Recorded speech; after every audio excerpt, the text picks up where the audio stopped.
bought, he scaled, and he sold for over 8 figures. 20 sales and we're like, wow, got business, but we got no products. If they close my warehouse, I'm dead. It was damn long. Like, I've never seen a furniture shop have a queue before. That was genius, bro. Like, we were like, hey, wow, just do it. This generation, there will be a solopreneur that starts a 9-figure brand. One person. Don't try. You cannot increase what I call the surface area of the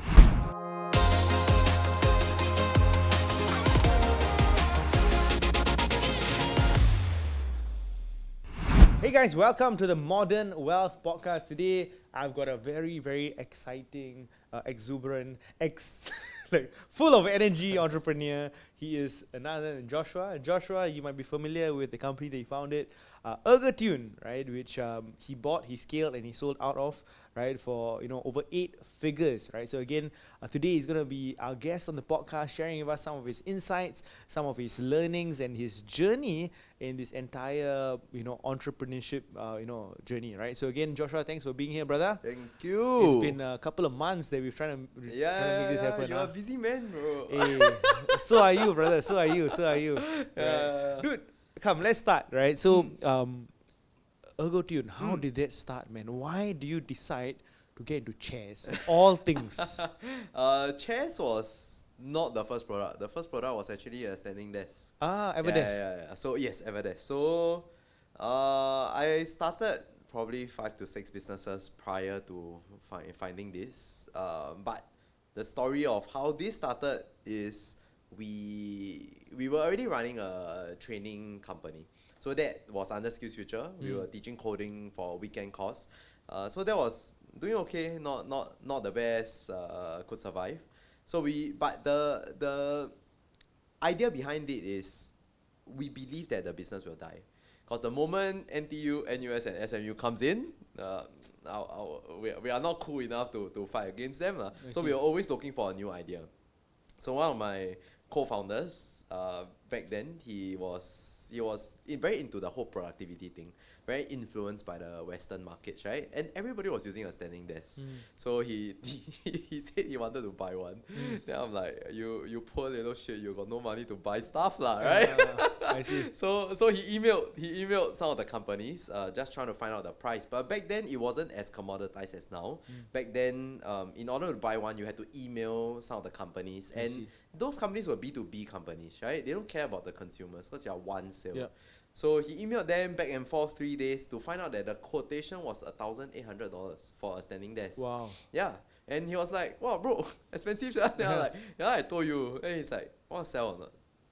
So my mentality back then was already, I'm surviving, not thriving. Yep. All my friends graduated from IS, so their starting pay is like 6 to 8K. Sure. I was freaking like questioning whether I'm an entrepreneur or not, because it was 6 businesses before this, right? Yep. Then he asked like, I think can sell. So I went online to find out the cost price. The cost price was around 200 plus. Oh wow. And we were like, wow, got margins, but not enough. We don't have enough capital for the MOQ. Okay. And firstly, not enough capital. Second, I don't know how to install a desk. I never used a drill before. Okay. Third is being able to manage e-com bulky orders is a whole other hell, right? And I don't even stand up to work. In my head, it's like, why would people stand up to work? It sounds ridiculously stupid to me. All I want to do is sit down, right? I'll be a couch potato. And he's like, bro, just try. Yeah, think them long. And as all entrepreneurs, at one point you're stupid enough to say yes to shit. So I said, what's the harm, right? If you have no money in the bank, nothing to lose. So when you have no money in the bank, what do? You figure out all ways, right? So what I did was I built out a website. The website was meant for consumers. Okay. Right? Remember back then, or sell to B2B, Yep. So meant for consumers, the pricing was very transparent. And you can customize your table. So you select a brown tabletop, you can see what the final product looks like, right? So you can customize. If you look at Everdesk website now, you can kind of see the remnants of it. So I built out that website. I borrowed some images from the US, some of the US companies that are already doing it, and I launched the site. I see. But the next part is on the marketing, right? So we searched on Google. There was about 6,000 searches for related categories to buy standing there, buy standing there in Singapore. There's combination of keywords added up to about 6,000 searches. So in our simple mind, 10% click through the ads, 10% will buy, right? So 10% conversion rate, bro. Sure. Where to find? Yeah, exactly. Naive, bro. So we were super naive, but we were like, okay, maybe we can do this, right? So we launched it, and in the first week we had probably around 20 sales. Okay. Yeah, so 20 sales, and we're like, wow, got business, but we got no products. I see. Right? So we called every customer. We said like, hey bro, the sale went too well because we were selling at $700, right? Okay. And in their head, the anchor price was 1,008. So I said the sale went too well. Could you wait 2 months? If not, we'll just full refund you, right? Yeah. But if you're willing to wait, we'll give you a $50 discount. I see. I say, oh, okay. Then some were willing to wait, some refunded. Okay. But with that, we gathered our MOQ money. Okay. So our initial capital was Wow. from that pre-order. Wow. So we bought that, delivered to my house. I see. And we had to learn how to use the drill for the first time in our life. Yeah. So we went around, installed everything, and that was how Everday started. Wow. Yeah. Interesting. Wait, how do you all get the first pool of customers again? So you build out a Google, website and then just Google search ads. just Google search ads. That's it. Yeah. No socials, no nothing, I just see. Google search ads. Wow. Yeah. Wow. So you just did that and then that was the first pool of customers. Yeah. Then how did that evolve, bro? So prior to that, before Ergotune started, so after we did Everdesk, we did the first few orders, and we captured, I think, more or less the bottom of funnel demand. We were doing probably around 0 to 2 tables a day, right? Not fantastic. Same surviving, not thriving, just like stagnating. Had some bulk orders, and one of the bulk orders we messed up. We ordered the tabletops late. So our tabletops were from Malaysia. Okay. So me and one of my other co-founder, we drove to Malaysia. And on the way back, we ate dinner in Malaysia, right? And our third co-founder called us from Singapore, said that, hey, we have a competitor that launched. The competitor is very well known in Singapore. So they probably know their stuff, right? So when we looked at that, we are like, wow, you're gonna die together with us, right? Sure. You're just gonna survive, not thrive. Your customers are mainly gonna be expats. Singaporean won't buy $700 tables, right? So we are like, it's nothing much. 3 months down the road, we went into Google and then we did a search analysis. We realized that their brand name had a higher search volume than Standing Desk. So there were more people searching for their brand name than Standing Desk. I see. It's the same as more people search for Colgate than toothpaste, right? Like you have won the category already, and we were far below. We weren't even near. So that was when we realized it was a skill issue. We were just bad at running a company. Okay. So back then we were doing everything. We were contacting physios, chiropractors. We were doing HPV events for wellness. So doing all sorts of stuff. And the turning point was when we realized everything else doesn't matter. Focus on one acquisition channel and just be the top 1% at it. I see. So we removed all distraction, which was very tough. Because each one of these events maybe helps us sell 1 or 2 tables. Not much, but it's still money, right? And back then when you are surviving, you want to scrape every single dollar. Of course. But what we learned is that focus helped us to work on one channel and it's a scalable channel. So once we started to realize that this was where we want to go, we outsourced everything else. So everything with regards to non-customer acquisition activities, we try as much as possible to outsource. I see. And that was when we formed the foundation for Everdesk while we were competing head-to-head with this competitor. Wow. So because they had first mover, right, in terms of marketing, although we were first to launch, it was difficult to fight. And we were like, okay, we need to launch a new category. So after we sell tables, the natural thing is chair, right? So we launched a chair. But the foundation of focusing on Facebook ads allow us to build Ergotune up very fast. I see. So we already knew how to scale. Which year are you talking about, bro? This is probably 2018. Yeah, okay. 2018, around there. Yeah. So that was when we we formed the foundation. We knew that we couldn't fight against Secret Lab, right? We knew that they were too strong in the market. But our analysis is that when we were building our own office, the only available options out there is either you go to IKEA and buy a $200 chair, or you go to Herman Miller and buy a $1,800 chair, right? Yep. There is no brand in between that you recognize that you can trust. I see. Anything in between is either sold at IKEA or your neighborhood furniture shops, right? There is no branding to it. Yep. So we wanted to build that category. We looked at Secret Lab and we are like, okay, people are willing to pay $600 for a chair, right? I want to find something in that price point that has 90% of Herman Miller features, but at this price point. And we built the branding around this. Wow. So that positioning was honestly the reason why Ergotune succeeded. Yeah, because there was a gap in this market. Like people wanted to find a chair that they can trust, but they couldn't, and that was the gap that we were trying to fill. Wow. Yeah. Wow, bro, crazy. It's like the chairs have been around for like centuries. Yeah. Tables have been around for like freaking centuries, Yes. right? Like, Yes.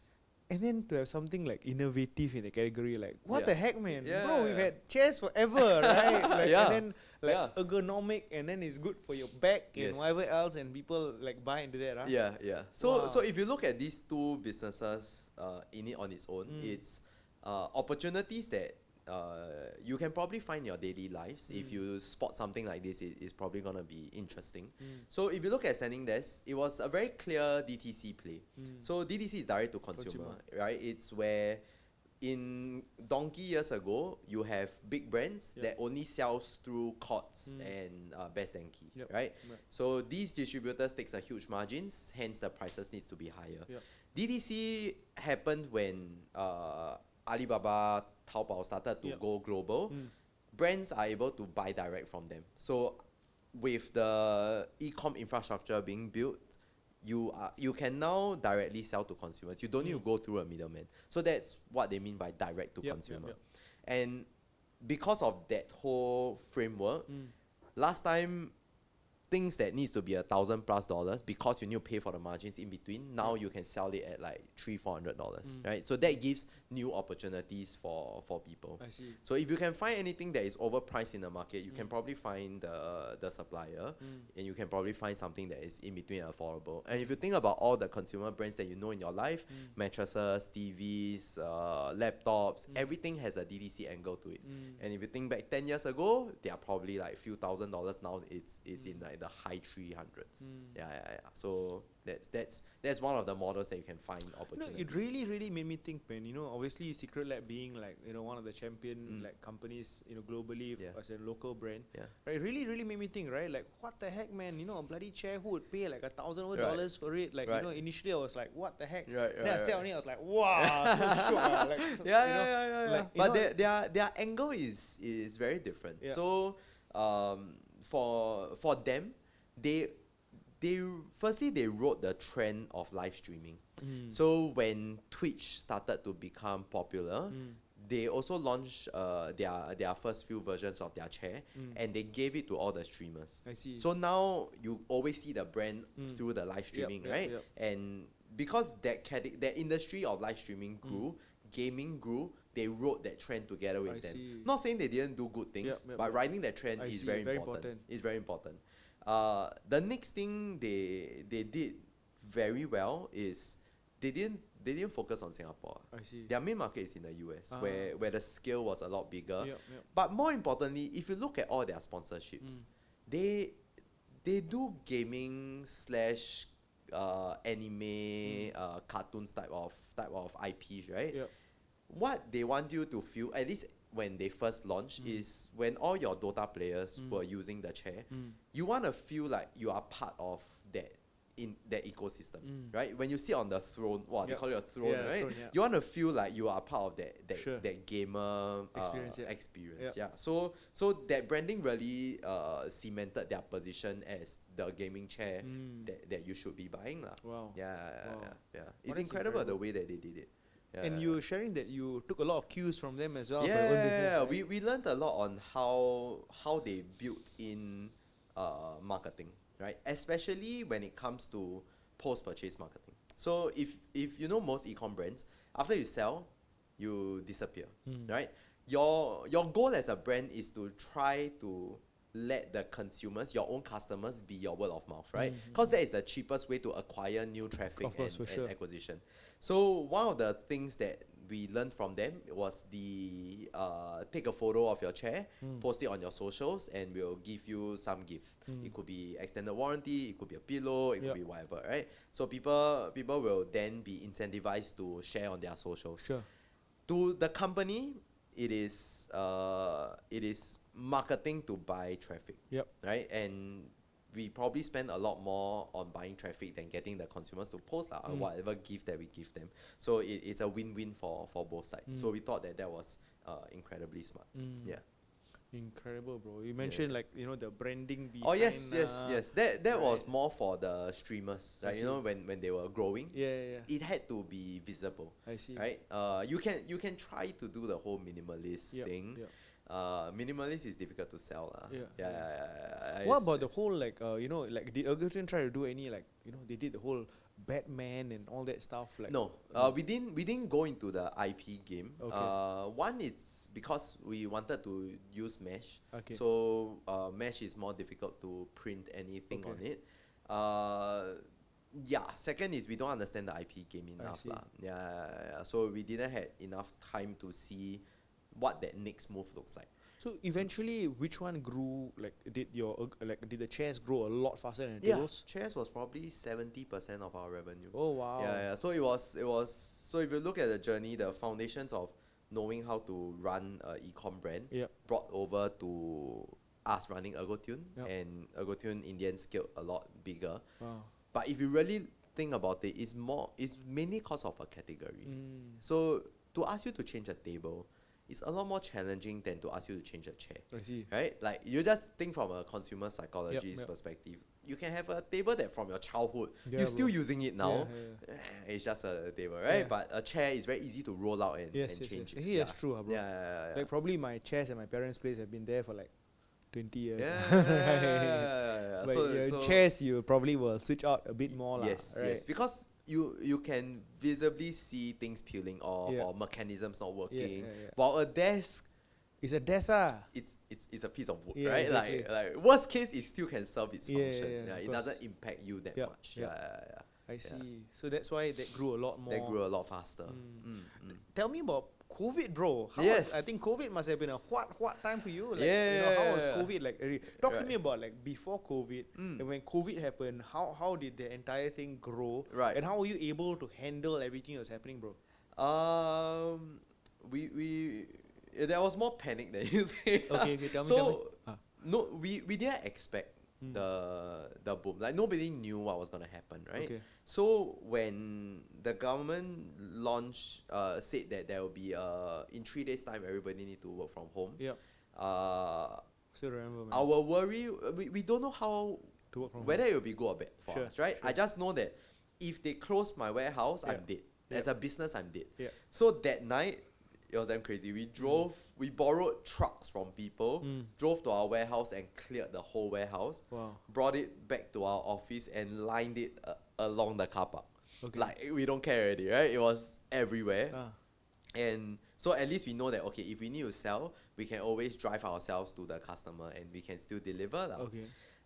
So that night, the team stayed till probably 3-4 a.m. doing all the tapes on the floor, the separation of people, not knowing what's going to happen, right? Then next day at around 9 a.m., we came to office and there was a queue. There was a queue probably around 150 meters. Are you serious? It's damn long. It was damn long. Like, I've never seen a furniture shop have a queue before. And that wasn't what we expected. Yeah, so 150 meters long of people wanting to buy the chairs. yeah, people want to buy a chair and table. Yeah. Just like because it was COVID and because it was going to get locked down. There was a lot of uncertainty on what was going to happen. Okay. So there was a queue, and I remember we all came back and we were like, suddenly everybody became salespeople. I don't care whether you're ops, you're product, you're designer, whatever, everybody is a salesperson, right? Everyone was trying to close the sale. Okay. At one point, we couldn't. It is easier to sell a chair because a chair is the different mechanisms, right? Of course. it's more difficult to sell a table because you need to explain all the different accessories and how it complements your whole work Of desk. course. So one of my team members, she rode a chair out to the car park. And that whole queue, right, she said, who is only looking for a chair, come here.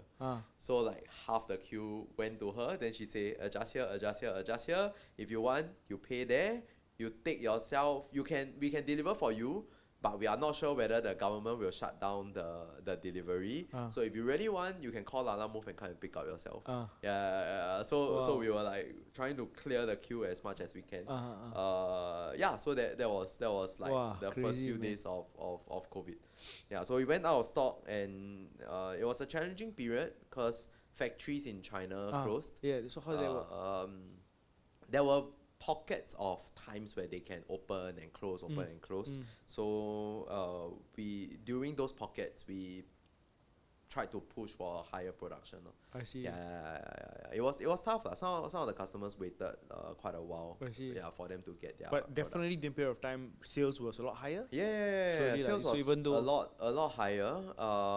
People don't know when they need to go back to their office to work, and I think prior to COVID, having a home office is not a thing, right? Like Yeah, it's true. you just use a dining table Yep, for yep, like quick 30 minutes, 1 hour work, right? You don't actually build out a whole work from home home desk. office. Dude, you give you an example, right? Like one of my fellow entrepreneur friends, right? He actually gave a $1,000 work from home voucher to all his employees. Ooh. Right, so Ooh, basically, like the it was meant to go and buy Ergotune Yeah, chairs and yeah, whatever yeah, to make yeah, your homework experience better, right? Because again, nobody knew what a homework thing was, right? Yeah. So bro, I Yeah. think I don't know how many other companies did that, right? But he actually did that for all his stuff. Interesting that you mentioned this. So once we knew that some companies were giving work from home vouchers Yes. to claim, I built a web page that is templated. Okay. So if I have a corporate customer, if I have a customer that uses a corporate email, it will create a page that is dedicated to that company. Okay. So for example, if somebody from Google buys it, I will already have a page created that is say Google work from home discount exclusive. I see. So if you use your Google email, you get a certain discount. Oh wow. And we send that to those consumers that uses it. Oh wow. Yeah. Oh, that's damn smart, bro. Yeah, bro. Crazy. That was genius, bro. Like Wow. we were like, hey, wow, just do it. Then whenever there's a customer that comes in and they say like, actually I'm from this company, they gave us vouchers. Then I'm like, which company? Then they'll say the name, and then my sales people will go up to then just fill in the blanks. And then like, actually we got a corporate discount for you. If you send this to your colleagues, everybody can have them. Then they like started to send. Wow. Yeah, so it built the virality. The network effect lah, Yeah, because they sent it to group chats, man. Yeah, of course, for sure. Yeah. Oh, damn smart, Yeah. bro. Surprisingly, no HR called me. No HR called me, said that, hey, I didn't discuss this discount with you. Like, But you all just get the Yeah, discount. but we Oh, just do. for Yeah. Google, you all have a discount. Yeah, right? yeah, For yeah, Microsoft, you all have a discount Yeah, too. yeah, Right? So that was quite fun. Wow. Yeah. Wow, that's genius, bro. Yeah. That's genius. Look, can I ask you, in building and scaling the company, right? What do you think your main skill sets were, bro, that brought you that success? Right.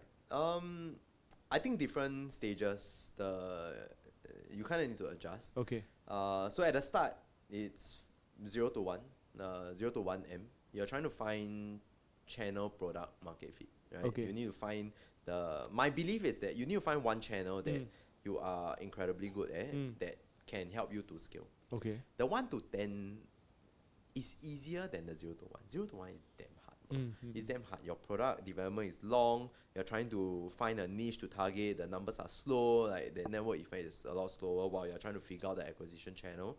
Then your 1 to 10 is generally a lot easier. Yeah.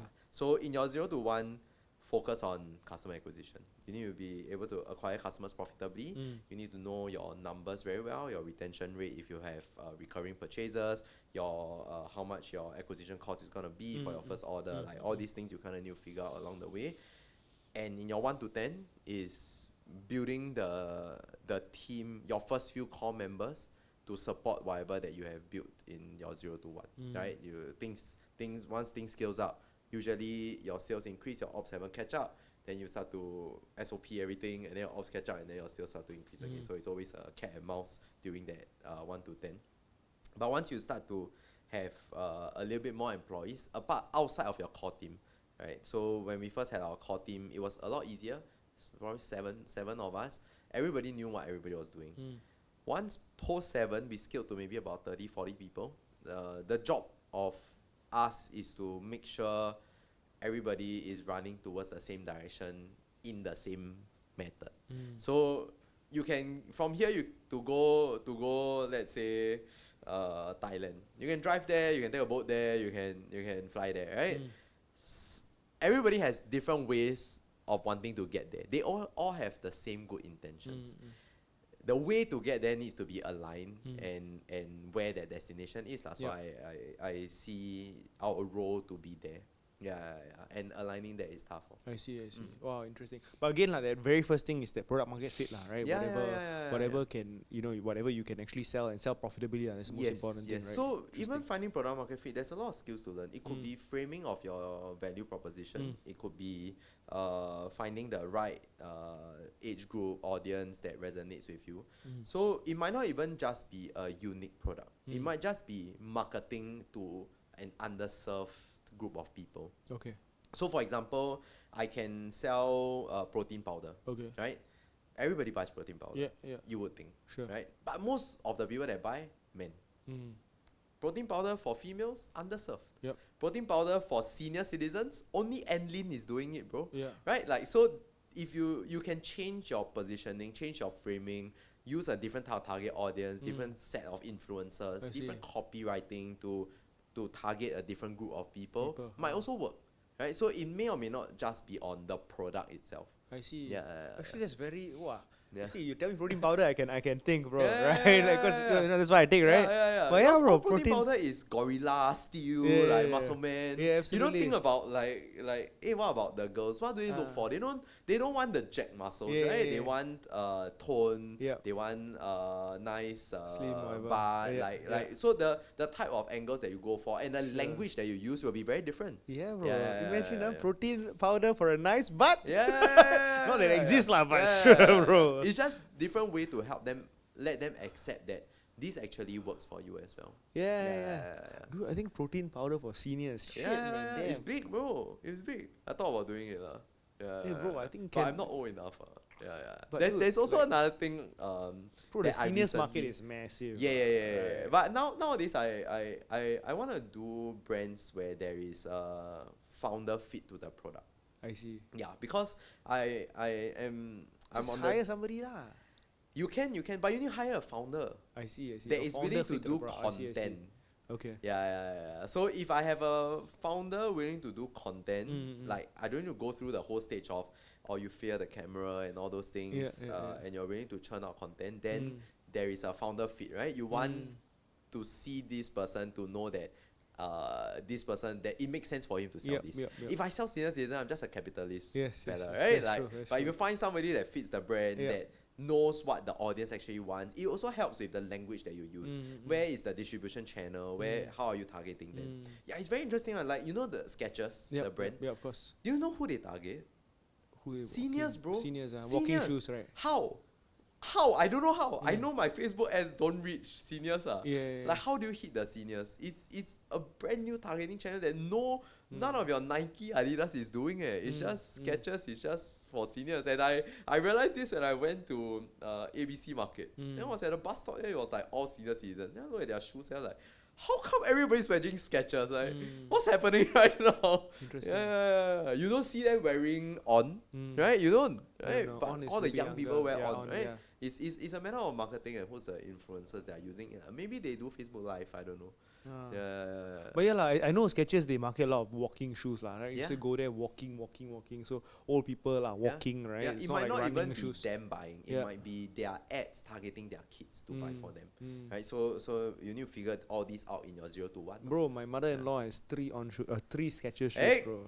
makes sense, bro. There you go. Makes sense, bro. Right on, Is it that different? Is it better than On? Not sure. Yeah. Not sure. Yeah. But it's a matter of the marketing. Interesting, bro. Wow, so Yeah, many yeah. lessons I'm learning, but I think so much opportunity as well, bro. Yeah. If you start to think same product, different audience, how big that TAM is, you need to measure on your own. But like same product, you can market to a different audience. Yeah. Wow, so enlightening, bro. Okay, dude, let's reverse back and let's talk about the exit, right? Oh, So, okay. you know, how did that happen, right? Like, you know, what 2021? 22, 1, 2, around there. So you're building Yeah, the business, and what happened? Were you searching for somebody No, quiet? Did they come knocking I at your door? What wasn't happened? looking. So at the start, we just wanted to build this as a cash flow business. In our head, 10K a month. Yeah. 10K a month, we are good. Then why 10K? Not sure. That sounds like a good number to hit. Okay. So while COVID and we were very busy all the time, just doing stuff, right? I didn't even hear about this whole acquisition model. It didn't even cross my mind. All I could think about was, okay, this year we do 20M, next year how do I do 40M, right? So that was my whole goal. Yep. I was planning towards that as well. So one day when I was gonna visit my warehouse, Yep. I was on my way there. I had probably 5 minutes to spare before my meeting. Then I received a call, unknown number, never see before, right? I was like, should I pick up? Should I pick up? Then I was like, whatever. I got 5 minutes to spare. I I see. picked up. Then the other person on the call, he said, "Hey bro, remember me or not?" Then I'm like, "Oh, somebody selling me something." Yeah. For sure. Like this is the usual opener, right? Sure. So he said, "Hey bro, I'm not trying to sell you something." Again, fits Confirm. both criterias, bro. I know, confirm. So he said, you run Ergotune, right? Then I say, yeah. And he say, so I'm in this company called Una Brands. Okay. Our whole goal is to acquire e-commerce brands, so the founders have an exit, and we will help you to continue to scale the brand. I'm like, oh, sounds nice. What's your usual ticket size? I say, oh, usually around USD 1 million. Then we are like, oh, yeah, I think we're a bit too big for you. Maybe next time. Yeah, you can. Bye-bye. Then I go for my call already, right? I see. So it wasn't a power play. Okay. I really didn't know who were they. Who this guy was? Yeah, so I went back. So after my meeting, I went back to speak to my founders. Yeah. And I was telling them, hey, my friend, he said he from what? Una Brands. Then he called me saying want to buy over our company. I said, don't know, some scam call. I don't know what they're doing. Sure.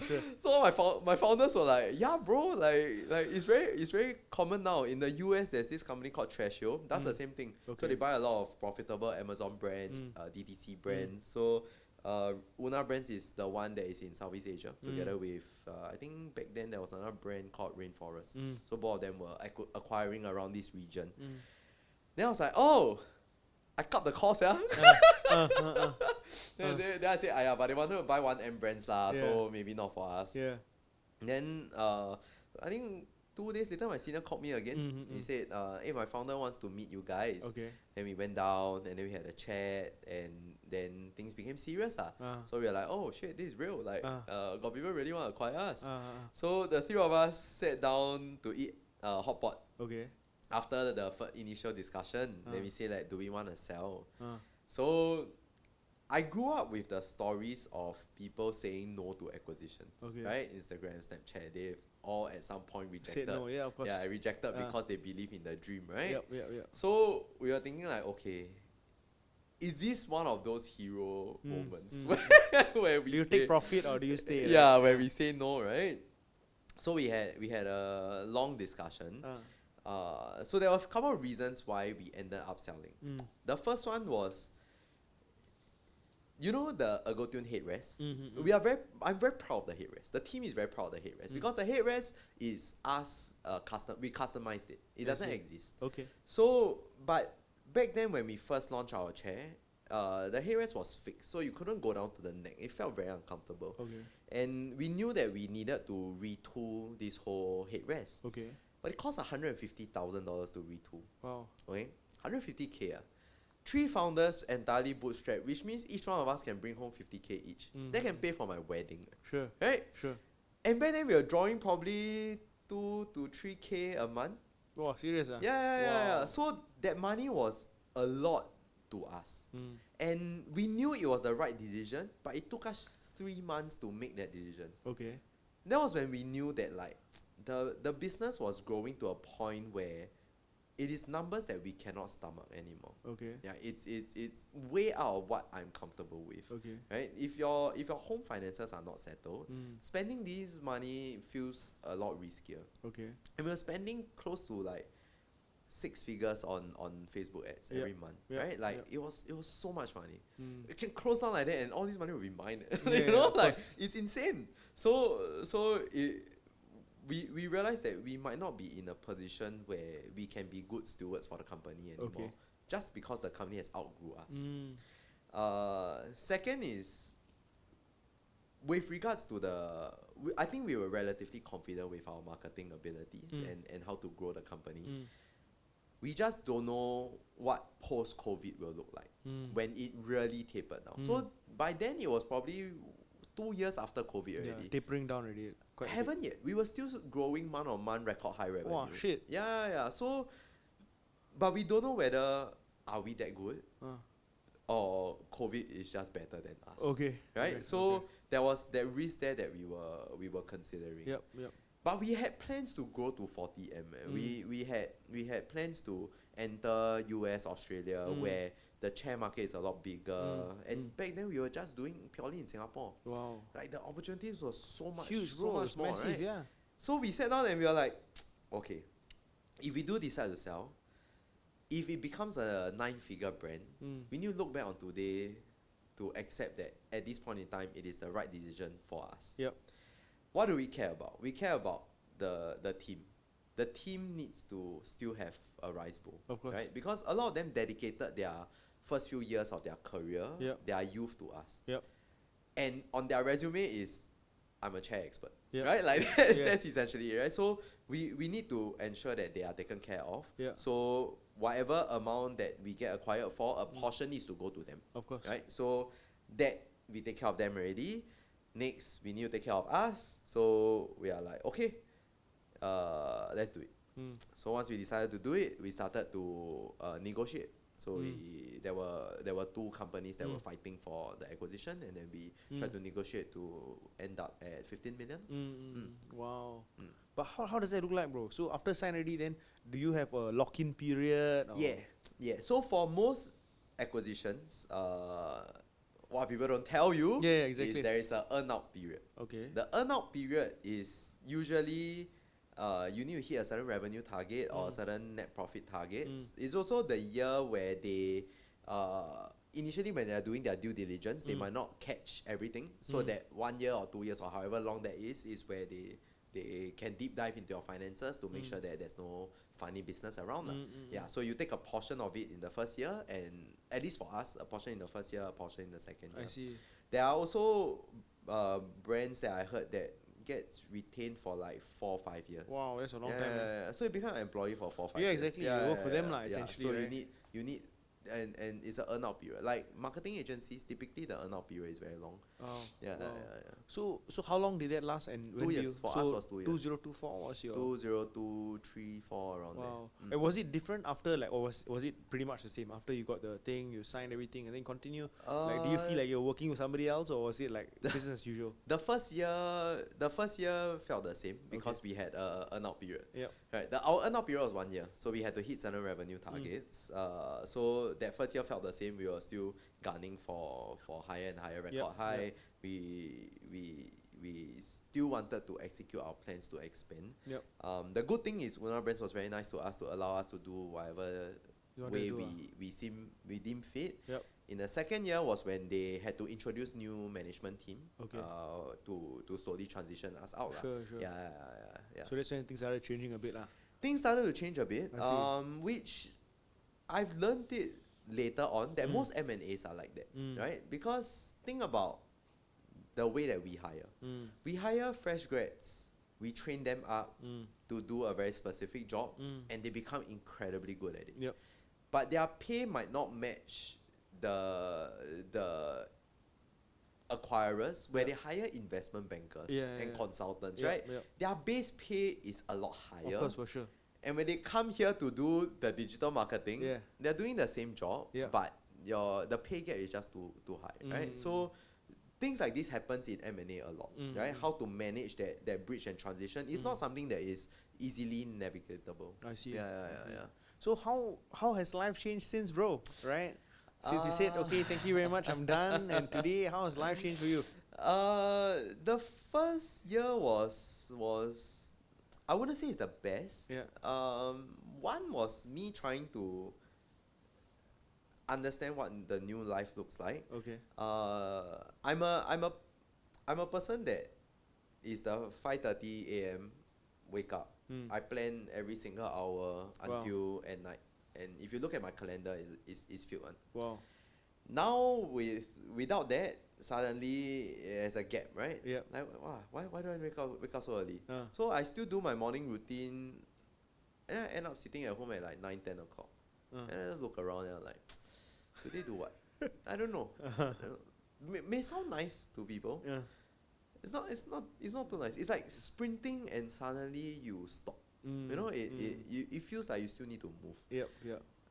And what I learned in that first year is the problem is not me not moving. The problem is myself not telling myself that first year what is it meant for. Yep. If I told myself that, okay, this first year is meant to rest, it's meant to travel, it's meant to do funny shit, things that I've missed out building the company, and be okay with not starting something new. Be okay with not having the expectations that I need to do something just because I got acquired. Yep.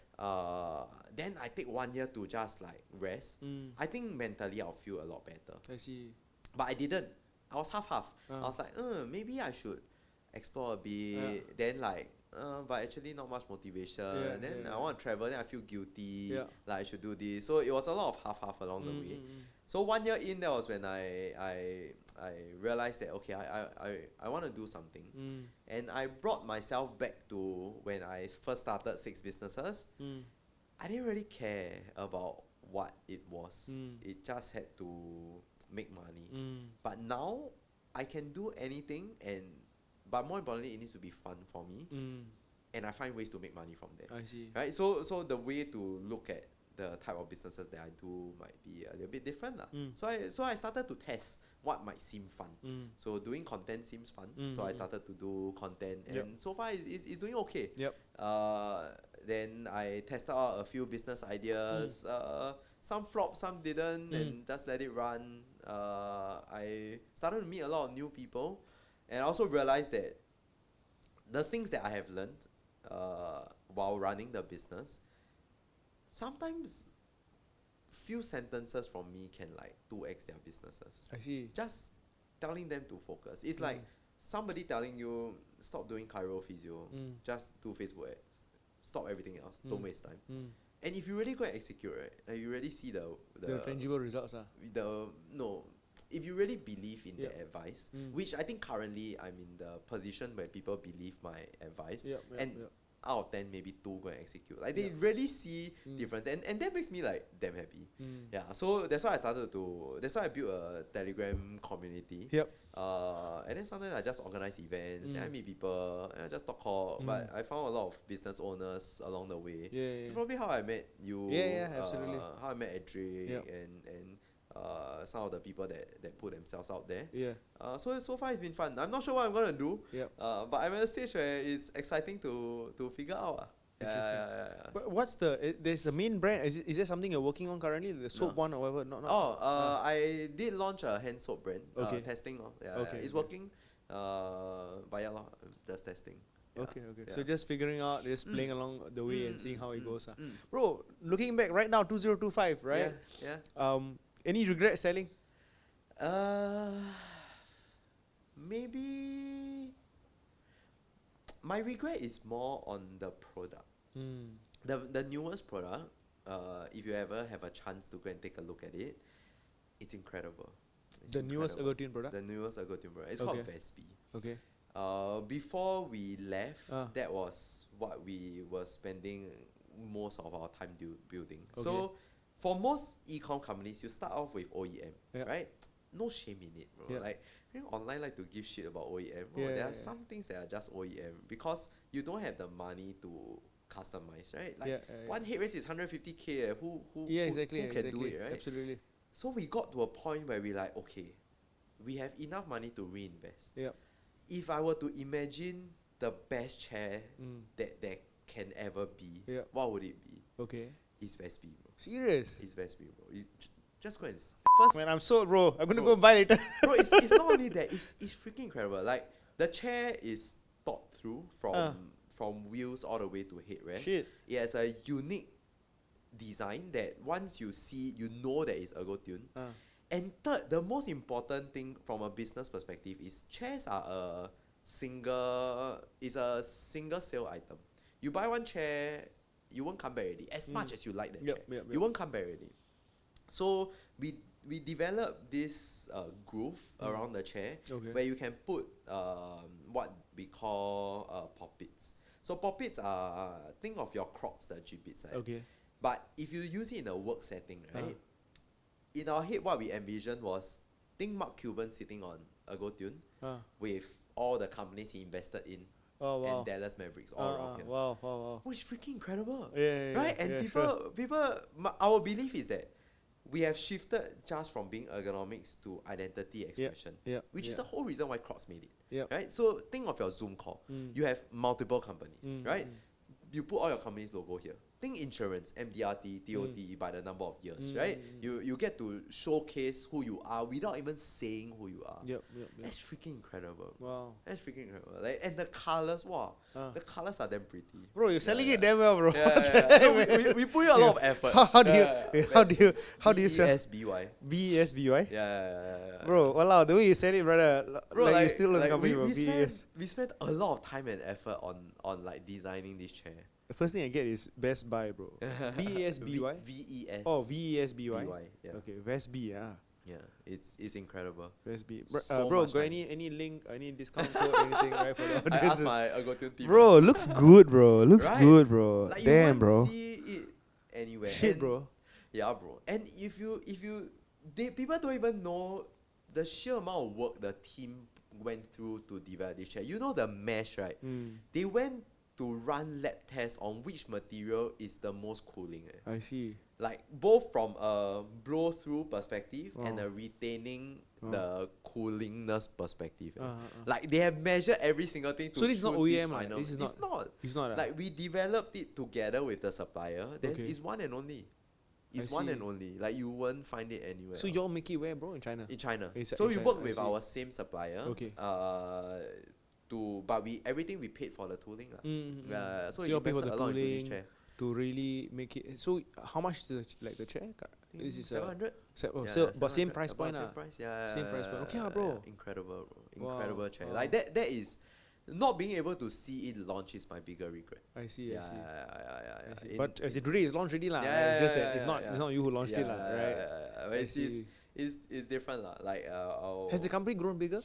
I'm not sure. I'm not sure. Okay, Yeah. But I think if we were to, I don't know. Whenever you look back on the company that you sell, you will have, you should improve this. Yeah, of course. You just put on that lens of being a little Yeah. bit more critical. Yeah, but the team still wants the best for the company, Sure. they are doing the best they can. I see. Yeah, Bro, do you get any questions of like, hey, bro, where's your GCB? Multiple times, and it's a very interesting topic. So post acquisition, everybody asks for cause Secret Lab founder bought a GCB. Yeah, right? exactly. So people think that me and him is the same, bro. It's worlds apart, bro. So he's obviously way more successful than us, right? We are a small exit in comparison to them.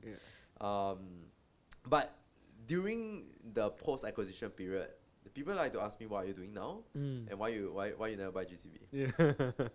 And it made me feel bad about myself. Wow. It made me feel like I should be doing something to grow something a lot bigger, rather than doing things on my own terms. Yeah, like sometimes people cannot accept that I really don't know where I'm running to. People ask me why I do content. I have no idea, bro. It's just fun for now. Until it's no longer fun, then I stop doing it. Sure. Yeah. But now I get value from people smiling when they tell me that they've learned something. My favorite word is when they say, "Wow, bro, yesterday I binged your content." Wow. Wow.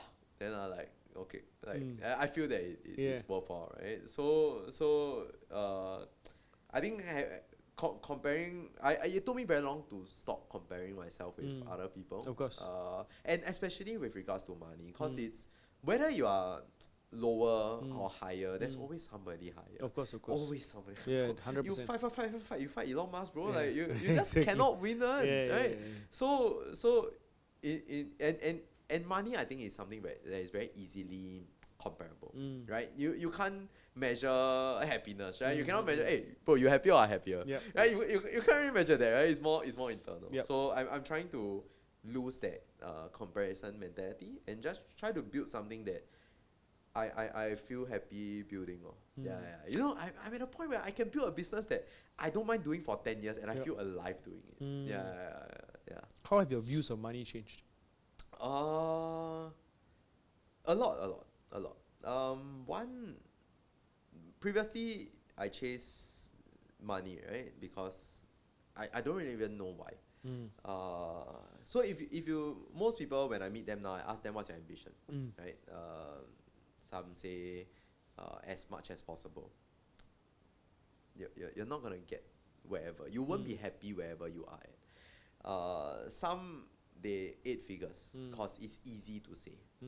But if you really ask them what are you gonna do with the 8 figures, not many can give you a real answer. Right? It's not well thought out.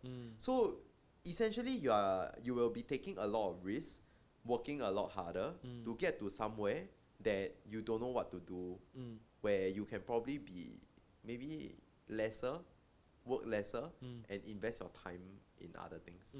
So one very good example for me was I bought a condo. After the acquisition, I bought a condo. Very typical Singapore increase in quality of lifestyle move, right? You instead of staying HDB, you go to a condo. Why do I need a condo? I have no idea. Like, I have no idea. I don't use the pool. The gym is too small for me.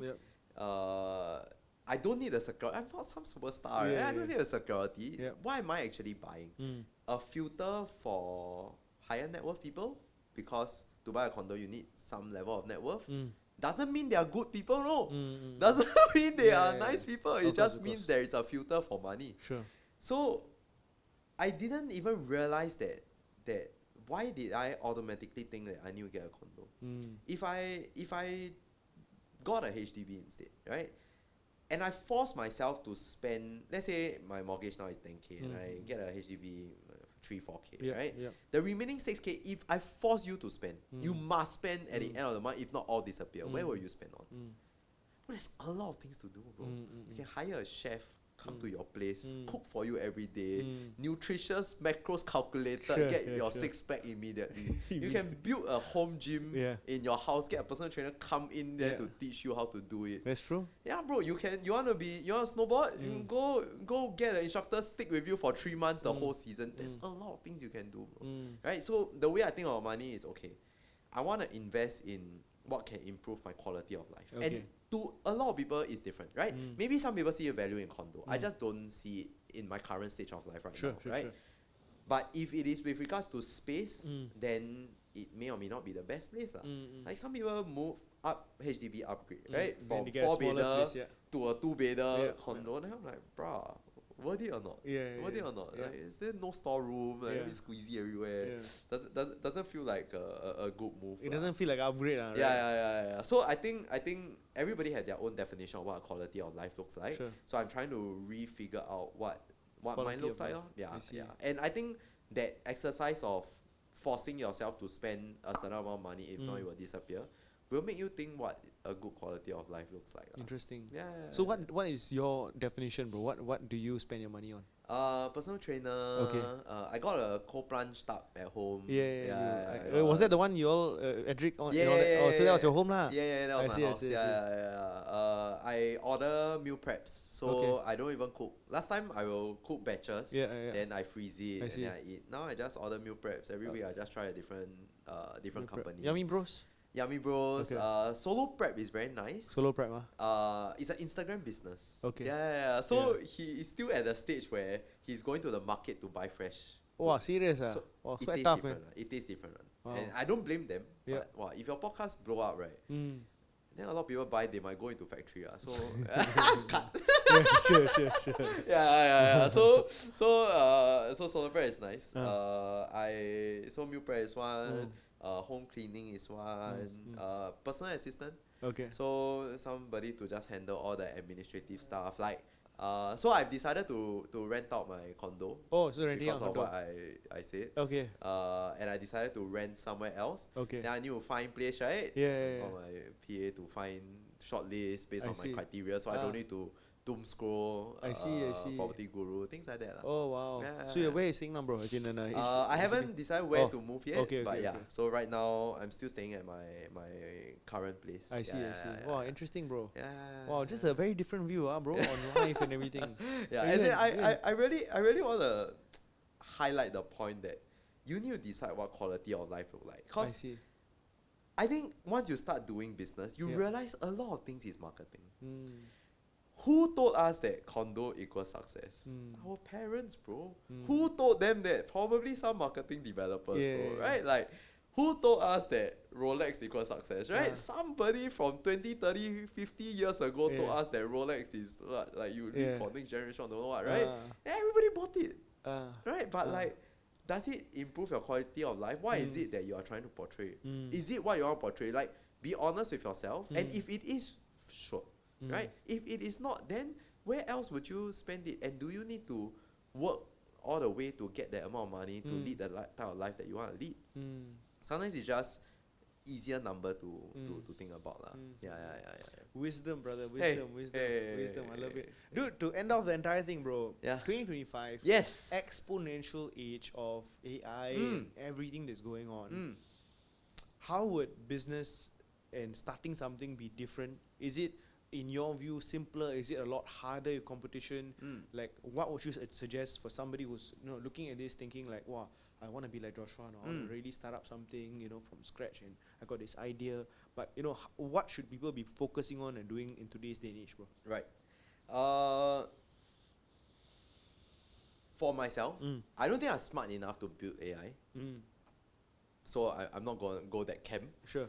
But I am smart enough to use the products that other people create, right? Yes. So if you want to start a company, my belief is that this generation, there will be a solopreneur that starts a 9-figure brand. Wow. One person. Wow. Entirely on AI, right? Wow. Not an AI company, but the whole processes, workflow, everything built on top of AI. Wow. So if you believe in that, then you can, whenever you want to start something, think about what an AI first company looks like. One example is I would have a database of prompts that works, right? How many companies that you know of stores the prompts so that other people can use the prompt to generate whatever that they want? They have spent a lot of time figuring out. After they got their final result, they ask ChatGPT, what is the prompt that for me to get here? Yep. Store all these useful things so that it can run. Sure. AI agents should be able to cover 70-80% of your workflow, believe that it can be built, and start to learn how to build them. I'm also right now trying to see how can I build a Shopify store entirely on prompts. Wow. From conception, copy, design, coding, entirely in, purely on prompts. So they should be able to ask you questions good enough that they are able to generate good enough copy, and then you upload into Shopify. So starting this e-com brand should be like that. Wow. Yeah. So all these things can be a one-person job, right? I see. Yeah, and there are so many 1M AI software brands that just takes templates off online and then just market it as a SaaS, right? Like, there's so much opportunities. But if you want to build a brand, you want to build a company, you need to be very comfortable in using AI and thinking about what AI can do. I think most people are stuck with I ask AI one question, you reply me, right? Yep. If I don't break your frame to think about, okay, even before the website, is the design. Before the design is the requirements. Last time I need a project manager for the whole thing. Will your brain go there to say that, okay, I need a PM. Which AI tool can I use? Okay, I need design. How do they communicate, right? So getting yourself exposed to this, catering some time just to get yourself practicing, learning, using, reading Twitter. All these things will help you in building whatever that you want to build next. Because it will come. It will come. Dude, so as in, man, dude, really understanding these tools, using them properly for your workflows. One man to build a 9-figure thing. It will happen. It will happen. What is it? Calorie AI. Oh, yes, the one you take picture, you take a picture and then it tells you. Team, bro. For real? 4-man team. Wow. It's crazy.